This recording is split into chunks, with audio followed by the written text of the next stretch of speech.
ഞാൻ വരാം വിനോദ്. വിധി കോടതി വിധി വായിക്കുകയാണ്. 259 ചോദ്യങ്ങൾ പ്രതികളോട് ചോദിച്ചു. 57 സാക്ഷികളെ വിസ്തരിച്ചു. അന്വേഷണ സംഘത്തിനെ അഭിനന്ദിക്കുക ചെയ്യുന്നു കോടതി.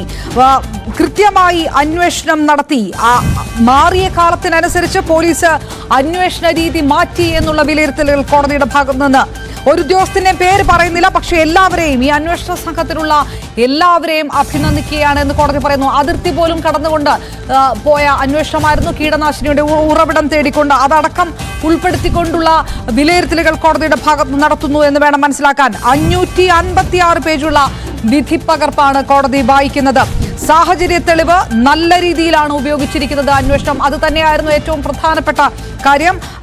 പ്രതി കുറ്റകൃത്യം ചെയ്ത അന്ന് തൊട്ട് പോലീസ് പിടിക്കുന്നത് വരെ തെളിവുകൾ തന്നെ ചൂഴ്ന്നു നടക്കുകയായിരുന്നു എന്ന് പ്രതി അറിഞ്ഞില്ല എന്ന് കോടതി അതിനകത്ത് പറയുന്നു. കൃത്യമായിട്ട് പാരസിറ്റമോൾ കലർത്തി ജ്യൂസ് ചലഞ്ച് നടത്തിയത് തെളിഞ്ഞു. അതായത് സംശയമില്ലാതെ ഈ കുറ്റം പ്രതി നടത്തിയതായി തെളിഞ്ഞതായി കൂടി കോടതി ശിക്ഷാവിധിയിൽ വായിക്കുന്നു.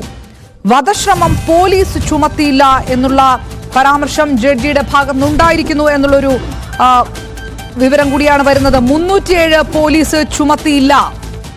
അങ്ങനെ അതൊരു വിമർശനത്തിന്റെ രൂപത്തിൽ കൂടിയാണോ കോടതി നടത്തിയിരിക്കുന്നത് എന്നറിയേണ്ടിയിരിക്കുന്നു. ഇപ്പോൾ ഏറ്റവും പുതുതായിട്ട് വരുന്ന വിവരമാണ് വിധി. കോടതി വിധി വായിക്കുമ്പോൾ ഏറ്റവും പുറത്തു വരുന്ന വിമർശനങ്ങൾ പ്രധാനമായി ഷാരോണുമായി ഗ്രീഷ്മ ലൈംഗിക ബന്ധത്തിൽ ഏർപ്പെട്ടതിന് തെളിവുണ്ട് എന്നതടക്കം കോടതി വായിക്കുന്നു. അപ്പോൾ ഗ്രീഷ്മ ഇത്തരം ചില ഒബ്സീൻ ദൃശ്യങ്ങൾ പുറത്തുവിടുമെന്ന് ഷാരോൺ ഭീഷണിപ്പെടുത്തിയിരുന്നു എന്നുള്ളൊരു വാദം ഗ്രീഷ്മയുടെ ഭാഗത്തു നിന്ന്, പ്രതിഭാഗത്തിന്റെ ഭാഗത്തു നിന്നുണ്ട്. പൂർണ്ണമായും പബ്ലിക് പ്രോസിക്യൂഷൻ തള്ളിക്കളഞ്ഞ വാദമാണ്. ആ വാദത്തെ ഏത് തരത്തിലാണ് കോടതി എടുക്കുന്നത്? ഈ വാദം ഉന്നയിച്ചുകൊണ്ടാണ് തനിക്ക് ഇളവ് നൽകണം, ഇതൊരു റിഫോർമേഷനുള്ള സാധ്യതയായിരിക്കണം എന്നൊക്കെ ഗ്രീഷ്മ ആവശ്യപ്പെട്ടത്. അത് കോടതി പരിഗണിക്കുന്നുണ്ടോ? അത് പരിഗണിക്കുകയില്ല എന്നുള്ള ഒരു ആത്മവിശ്വാസം അല്പം മുൻപ് സ്പെഷ്യൽ പബ്ലിക് പ്രോസിക്യൂട്ടർ ന്യൂസ് 8നോട് തന്നെ പ്രതികരിച്ചിരുന്നു. ആ തരത്തിലാണോ കോടതി ഇത് പോകുന്നത്? ഏതായാലും കുറ്റക്കാരിയാണ് ഏതെങ്കിലും തരത്തിൽ ആ കുറ്റം നടത്തിയത് പിടിക്കപ്പെടുമെന്ന് ഗ്രീഷ്മ കരുതിയിരുന്നില്ല എന്നുള്ളൊരു പരാമർശം കൂടി കോടതിയുടെ ഭാഗത്തുനിന്ന് ഉണ്ടായതായിട്ട് വരുന്നു. 556 പേജുള്ള വിധിപ്പകർപ്പാണ് വായിക്കുന്നത്. പോലീസിനെ അഭിനന്ദിക്കുന്നു. അപ്പോഴും